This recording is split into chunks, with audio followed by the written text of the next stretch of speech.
India ওটা ওটা India, এটা নদী, এটা বাংলাদেশ, আমরা এপারে আছি।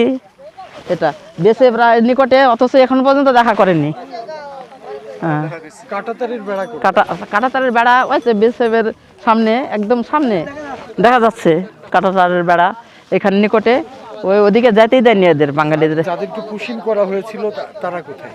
তারা ওই হলো তার কাটার বেড়ার এই পাশে ঝোপের মধ্যে বসে আছে, সে মাটিতে বসে আছে, অবস্থান করছে ওইখানে মাটিতে বসে আছে। অথচ মশা মাছি সাপও এসে যাচ্ছে, কোনো ব্যবস্থা নাই তার এ পর্যন্ত। আজ 3টা দিন হয়ে গেল। তারা খুব কষ্ট করছে, এর জন্য তাড়াতাড়ি সুব্যবস্থার ব্যবস্থা করেন আপনারা। মানুষ, আমাদের মুসলমান, আমাদের কষ্ট লাগতেছে যে মুসলমান হিন্দু কেন কষ্ট পাবে তারা? এত মানুষ থাকতে, এত ব্যবস্থা থাকতে কেন হচ্ছে না? নদীর ধারে ওই পারে বেসেবরা আছে, ওরে পার করে দিছে। আর এদিকে আর বিডিআররা এখানে আটকা রাখছে। 12টা শিশু, গর্ভবতী শিশু আছে, ছোটো বাচ্চা 15 দিনকার, সে শুধু আছে। কোনো ব্যবস্থা বেসেব করছে না বিডিআররা। আমাদের বাংলাদেশের এখানে তাই আসি সহযোগিতা করছে, আমাদের পাড়ার গ্রামের নাগরিকরা বাংলাদেশের সহযোগিতা করছে, খাবার দিচ্ছে, বাচ্চার দুধ টুধ সব কিছু ব্যবস্থা দিচ্ছে।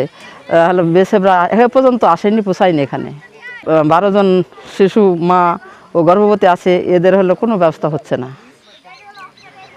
তো এদের হলো বেসেবরা এখন পর্যন্ত এখানে পোষায়নি।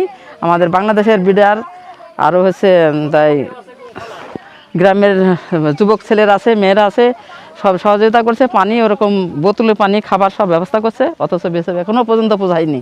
এর সুব্যবস্থা আমরা চাই।